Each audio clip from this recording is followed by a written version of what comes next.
The original Extreme G was released fairly early in the life of the Nintendo 64, and I happened to be at university for a brief stint at the time. Now, I don't recommend that you do this, but during my year at Bournemouth University circa 1997, I took out a student loan and spent pretty much all of it on a brand new N64 with many games. Because of the large amount of time I spent playing games like GoldenEye and Mario Kart 64 with my flatmates, as well as any random people who happened to stop by, I failed my course and went back home.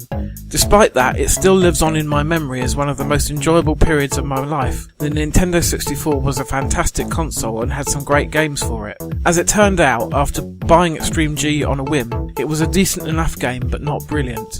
It was desperately trying to outdo other futuristic racing games like Wipeout and F-Zero, yet ultimately it couldn't match the brilliance of those games. After a while, Extreme G2 was released and it was a minor improvement, yet it still couldn't come close to the pinnacles of the genre.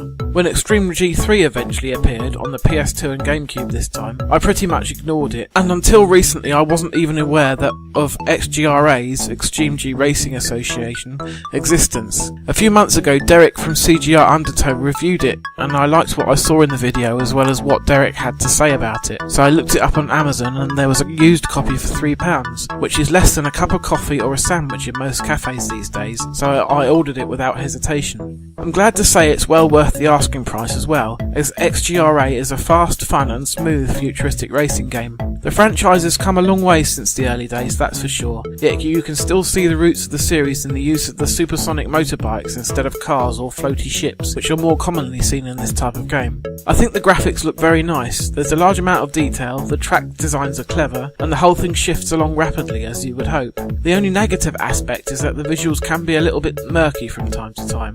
This time around, the developers went for more of a kind of muted colour palette, and it can kind of be hard to find your way around some of the tracks. They even make a whole gameplay mode out of this, with certain cups featuring extreme weather like rain or sandstorms, which obscure your vision even more.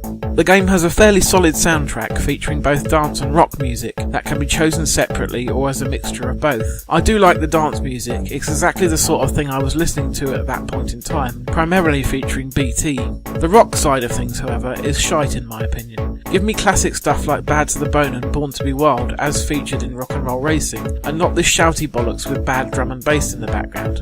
As for the gameplay, the bikes can be quite twitchy and difficult to control when you first start playing, but that's only to be expected really.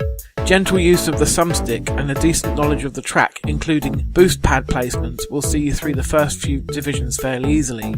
After that, the opposition and the speed will both prove to be a bit of a handful.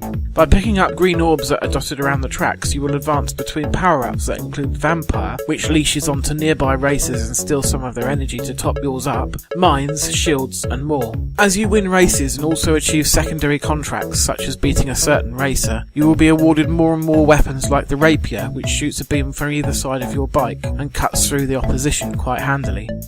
There are a decent amount of courses in the game, yet they are not unique. A lot of them reuse different environments with a slightly different layout, which is a bit of a shame. Having said that though, there is still plenty of game here to keep you playing for quite some time. Overall, XGRA is definitely the best game in the Extreme G series, and I'm glad I finally got to hear about it and track a copy down.